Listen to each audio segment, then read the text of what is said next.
Well, hello, I'm Dr. Julia Royston. Welcome to Sunday Mornings with Julia Royston, where I'm seeking to build people for purpose on purpose, building people for purpose on purpose. So, if you follow me on social media and if you've been following me for a while, or at least for the past couple weeks, you know the Royston family has the passing of Brian's twin brother, Michael J. Royston. And we had a beautiful memorial service this past week. And so I first off wanted to say thank you so much for all of your prayers, your concern, all of your text messages, your inboxes, and especially all your contributions to the Michael J. Royston Scholarship Fund. And we really, really appreciate it. And thank you for your contribution. For those of you who still have yet to make a contribution, feel free to go to bkroystonfoundation.org and you can feel free to make a contribution of any amount. It's tax deductible, but any amount right there at the bkroystonfoundation.org. Special thanks goes out to the More Than Conquerors Christian Church family and all they did to honor their first elder of their church and one of the founding members of that church. So thank you so much for all that you did. It was a wonderful service, and your service to the Royston family was greatly appreciated. So there are things that happen in your life where you have to get away, you may have to get apart, and then you may have to be alone before you arrive to your next spot. And so it's um, taken from Matthew 14 and 22, and I'll just read it. And so the scripture says, and straightway Jesus constrained his disciples to get into a ship and to go before him unto the other side while he sent the multitudes away. So he sent the disciples, you get in a boat and y'all go away. And then the multitudes, you go away. And so when you have funerals, when you have major events, even if it's a celebratory event, whether it's a homegoing, whether it's a backyard barbecue, everybody comes on over and it's a wonderful time. But after so long, all the festivities, your body's tired, you need to lay down. So everybody has to go away. Prior to this, in Matthew 14, he had done a lot. He fed the 5,000. John had been beheaded in prison. Just a lot of things that happened. And all of a sudden, Jesus's fame had turned up. People were knowing him. They were like, oh, wait a minute. There's a new man in town. There's a new person in town. And then the 5,000, that's the men. That's not counting the women and children came. So that's a large multitude. And we know of the miracle of the 5 loaves and 2 fishes.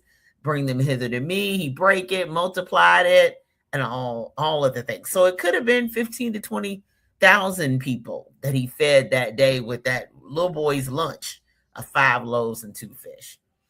But then after all of that happens, sometimes you have to send the people away. And that's not to say that you don't love them and not to say that, but Jesus was all human and all divine. So therefore, his human side came in and said, it is now time for the disciples to go away and the multitudes to go away. And there's going to be some times, and I used to do this a lot in the summertime, especially when I taught. There'd be times where I just, go to a coffee shop with a notebook and pen and get a smoothie, etc., and sit there and do my time away from everything and everybody.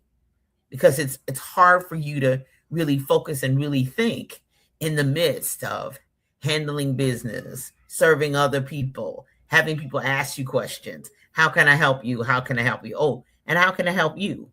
After so long, whether you've suffered a death in your family, whether you've had transition on your job, whether there's been a project that didn't happen, a grant that didn't go through, sometimes you have to go away.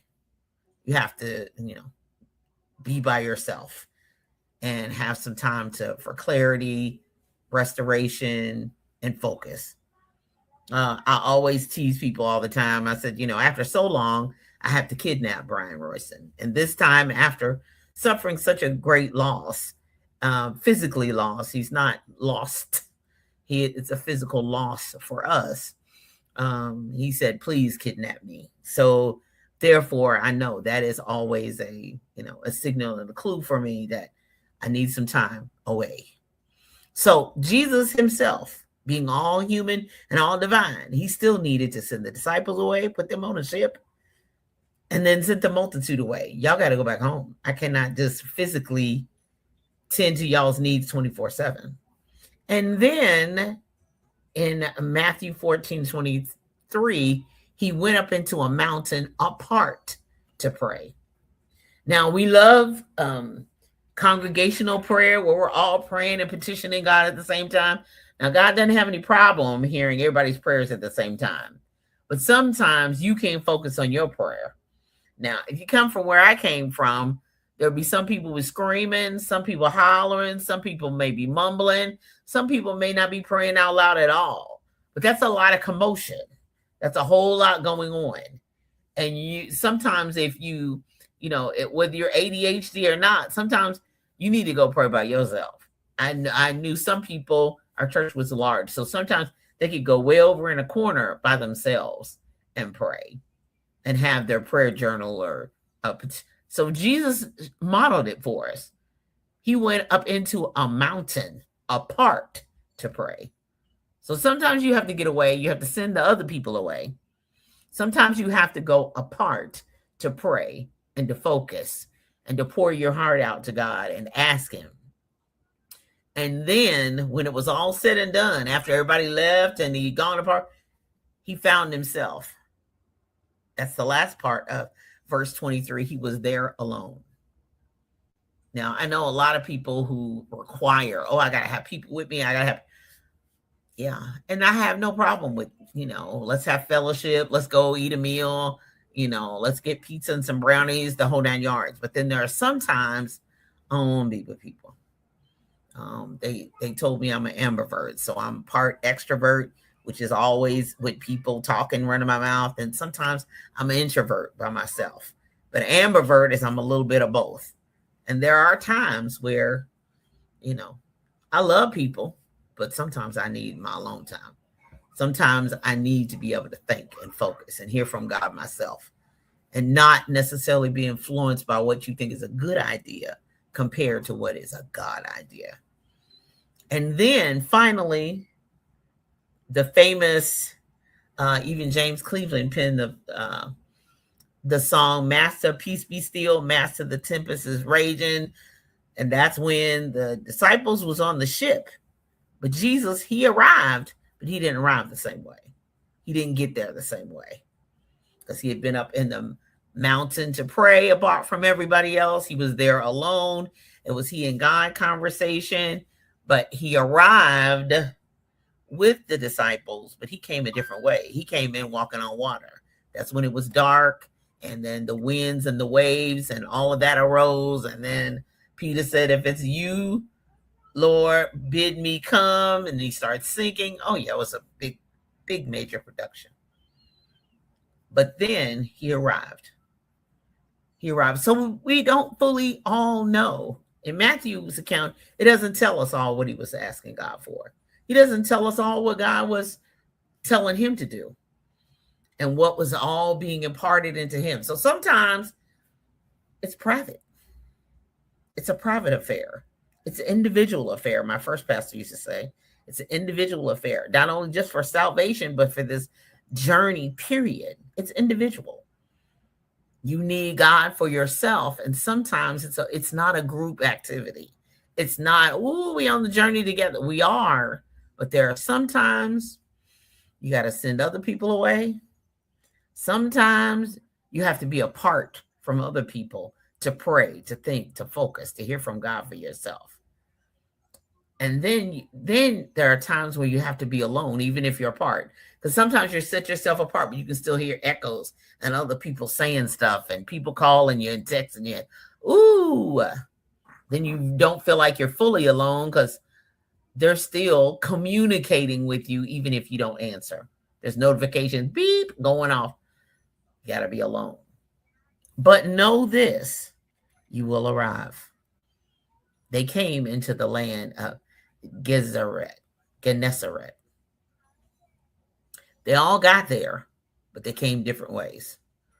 So sometimes you're going to get there. God has a specific way for you to get there that's different than everybody else. You'll arrive where you're supposed to be, but you will need to be away from the other people. You will need to be apart, set apart, called and set apart to do the master's will and the master's bidding. You will have to be alone. You will have to sometimes spend time on the backside of the mountain. You're not going to necessarily always be with the group. Now, when I was younger, I was always, quote unquote, in the in crowd and yay and all that, yay. But as I've gotten older and my purpose has been defined even more, my missions, my goals God has for me, the call he has on my life, it is required that I be apart, be alone, and others may have to go a different way, away. And that doesn't mean I don't love them. That means I don't, bid Godspeed to them and all those things. But what he has for me, I have to do it his way. Now, we're all going to get to heaven together. We're all going to arrive at the destinations he has for each of us. But in the meantime, there are some different things that he's calling each and every one of us to do. That's not always the same. The way I was raised, there's rules and regs, and especially in church, we all do this. We're all going to wear this. We're all going to look. But over time, and as the kingdom, the kingdom call for each one of us, we have found ourselves in different places. He needs us in different parts of the kingdom from other people. And it's not bad. It's just different. And sometimes we felt like different was, it's just horrible because we've never seen that before. We never before have. No. So what is he calling you away from? What is he calling you to send away from you? What is he calling you to come apart to do something different? Is there something in you says, I need 3 days in a hotel by myself where it's quiet? I need to go in the cabin in the woods. I need to get on a plane and go to a retreat by myself alone so that I can hear from God and know what my next steps are. It requires that so that I can arrive whole and in my right mind, that I'm not, as they say, bleeding all over the people that I'm assigned to try to heal. I'm not healed. I'm not together. I'm a whole person, but I'm not fully, I got scrapes. I got, cuts, and I still got bandages on, and I need God to heal me and put me back together before my next assignment. That's in essence what Jesus did. He had been out there doing a lot of things and serving a lot of people and miracles and all that. But you have to refresh yourself. You have to recover. You have to be restored so that you can go out there and regroup and go out there and minister again so that you can live your best life. Just coming up at 10 a.m. Eastern Standard Time, right there on envision-radio.com, where praise meets talk. On Tuesdays, the Book Business Boss Show at 10:30 a.m. Eastern Standard Time on envision-radio.com. The replays are the Book Business Boss Podcast.com. I've got up to season 5, episode 20 is already uploaded for the replays. So jump on in. The Julia Royston books can be found at the Next Chapter Bookstore, Friends Boys, located 2711 Grandview Avenue in Greensboro, North Carolina. Sankofa Center and Bookstore at Bates Memorial Church in Louisville. When I See Me Children's Book Fair, whenISeeMe.com, July 25th. If you're in the Dayton, Ohio area, please stop by the Dayton Public Library, the main branch, and enjoy the books just in time for back to school too as well. And the amazingcorner.com online bookstore and mobile book fair. For if you're interested in publishing, visit talkwithroyston.com and let's have a conversation. That's at talkwithroyston.com. And coming up class-wise, July 28th, promote that book now. Register at roystontrainingacademy.com. Now that's for people, especially, I don't care if you've written, how many books you've written, that promotion piece is really key and really important and ongoing. It never ceases. It never stops. And so I know a lot of people like, ooh, Julia, no, it's your intellectual property. So therefore, find out how you can promote it and profit from it. We're in the world of Julia and Brian. Coming up July 17th through the 19th, Lord be willing, we'll be at the Indiana Black Expo Summer Celebration right downtown at the Indianapolis Convention Center. We're in booth 1118. So stop by and see us, support books, purchase new books. Always got new stuff that's out and available, and just in time for back to school. Yeah, it's time. Looks like we just got out of school. Just like we just had graduations, but we gotta make sure that we don't have summer slump and lose them. So we gotta come back to school quicker and quicker. So rest and recovery gotta be sped up just a little bit. So promote that book now, Royston Training Academy. Be sure and jump on in. I'm Dr. Julia Royston. I'm always praying today, tomorrow, and always that you live your best life. For all my other online stores and websites and social media, go to juliaakroyston.com. Until next time, be blessed. Bye-bye.